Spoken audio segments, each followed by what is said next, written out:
Now the second step is covered. Good morning.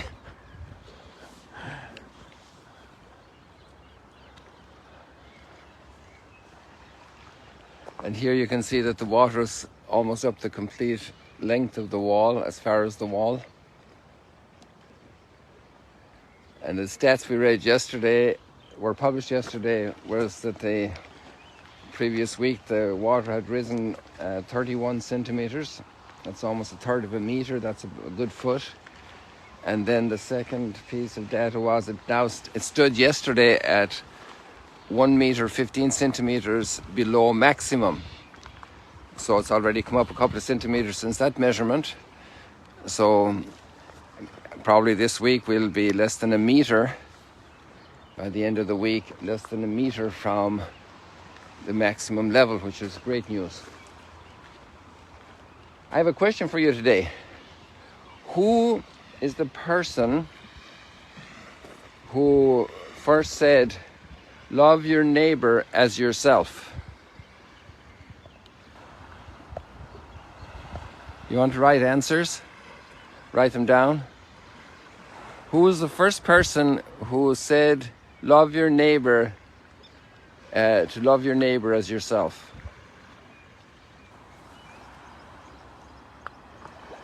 And where was the place it was said? Does anybody know? Are we near there? Any guesses? I don't see you writing any guesses. Okay, I saw one guess written down. The first one came in from Australia, that I see at least. Any more guesses? Who said to love your neighbor as yourself?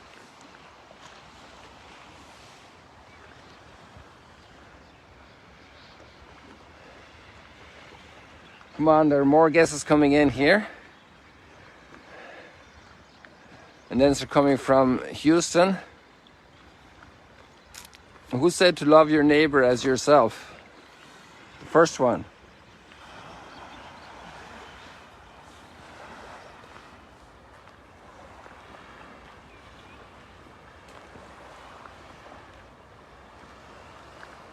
And where did he say it?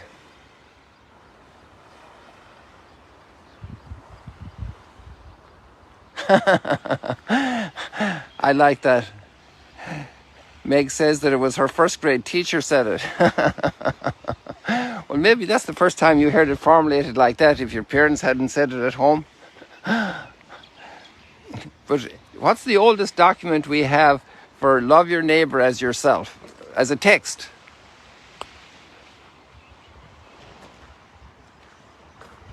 Got an answer there from James, David in the Psalms. Of course, Dr. Martin Luther King said it, and a lot of other people, but who was the first one to say it? It wasn't Dr. Martin Luther King, it wasn't your first grade teacher. Come on, people.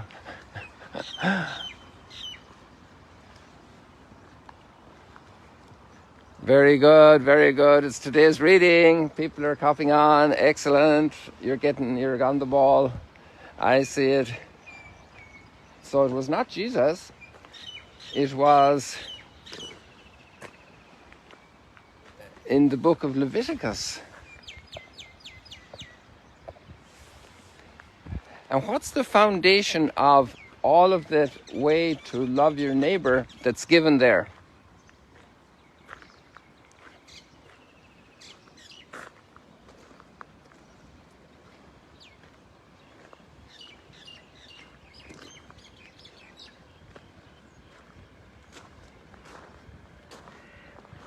What's the foundation of that? And you can also find it there in the same text of today's reading. What's the foundation of the call to love your neighbor as yourself?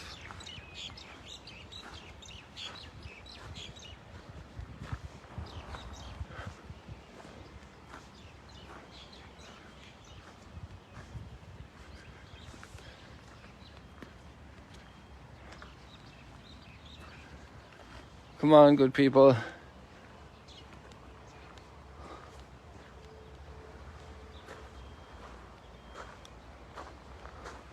So the foundation is, actually I wasn't reading there what you're saying. Let me see here.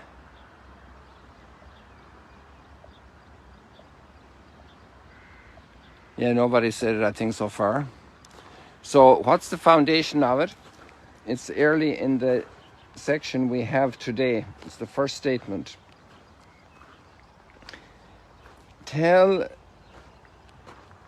the whole assembly, be holy, for I, the Lord your God, am holy. And since we're made in his image and likeness, that has a lot of implications.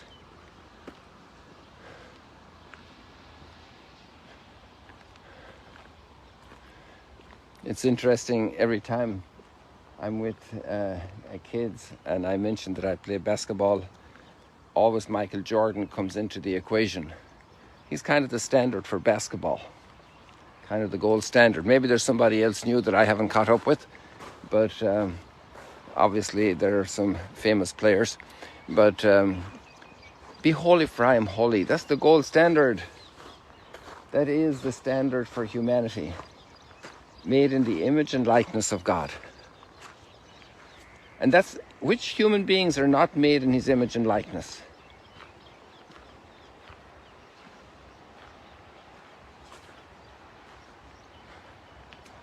The Down syndrome, the ones on life support, who can't talk, who need breathing support because their lungs no longer accomplish the purpose, the work, who need heart support, the ones who need resuscitation. Are they also in the image and likeness of God?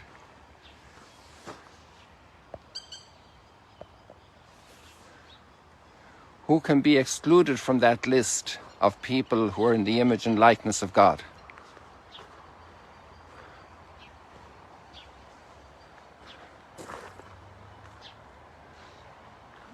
Be holy, for I am holy. What an amazing text.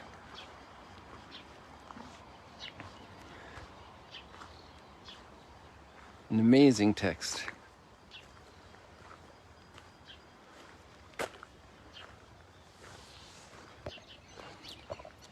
And then there's the relationship then is articulated in further detail of how we need to treat each person in this text. So which ones should we not kill? From whom should we not steal? To whom should we not lie? Be holy, for I am holy. We live in the company of God. We're his. We go to have a tea with him, to have a chat with him, go to visit.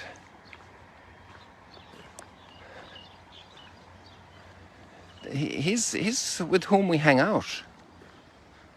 Yeah, there's some people that have access to the White House or to the King of England or to the Kremlin. I'm not sure what is the name of the word in well, the head of state in any country. Who has access? Do you have access to this head of state in your country? Can you walk in? Do people leave when you arrive because it's private conversation between you and the head of state? We're living in God's company.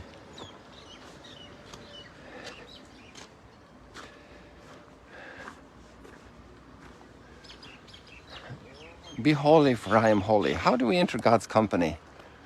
And God's always with us. We don't need to go to have tea with God. We even find him here in the Sunrise Stroll and Chat. Here's the Sea of Galilee. You find him in your kitchen. He's with you when you go to sleep, when you wake up. He's with you when you go for a walk, when you go to shop at the supermarket, when you go for a coffee, when you visit somebody who's sick. God is with you. He's everywhere. We're in his company, we're his image and likeness. He's our place, he's our home, he's our hangout spot, he's our hangout person, that's who we are. This is our identity. Isn't that amazing? Be holy, for I am holy.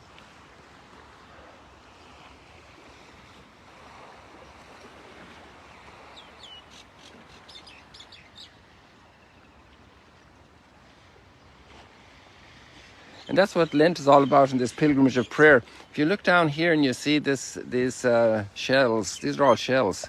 It's not sand. They'll probably end up being sand. But they're all washed clean.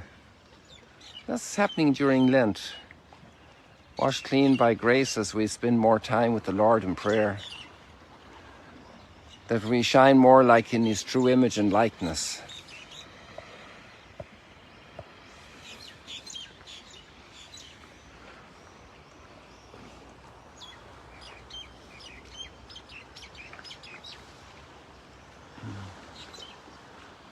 You shall not defraud, you shall not curse the deaf. What a very practical one that is.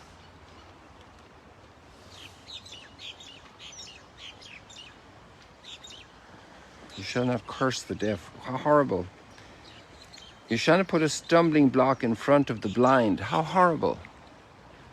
And so many people are deaf and blind in certain principles. They might be on the other political party platform, they might be in a different religious community, there might be a different race, there might be a different area of the country, a different education level. Do not put a stumbling block. Do not curse. Do not act dishonestly in rendering judgment.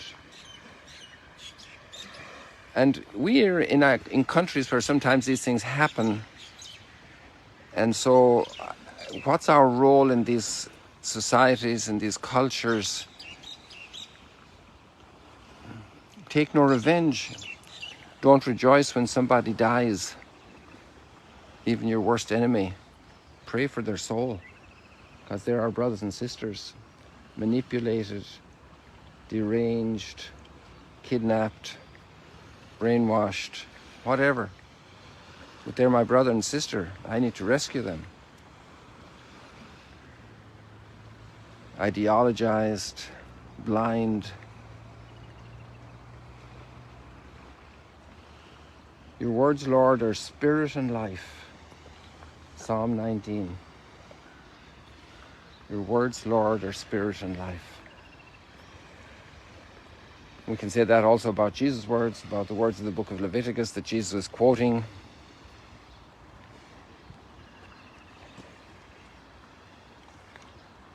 Now is the acceptable time. Now is the time to pray. The time to turn to God, to renew our mind and our heart and our soul.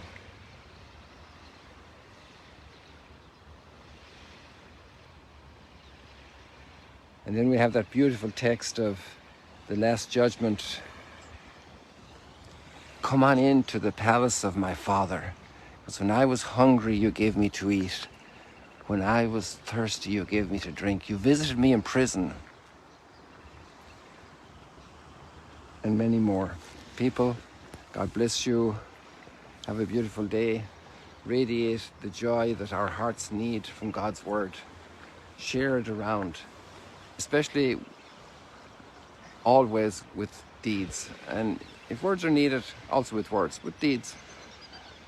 God bless you. See you later, alligators.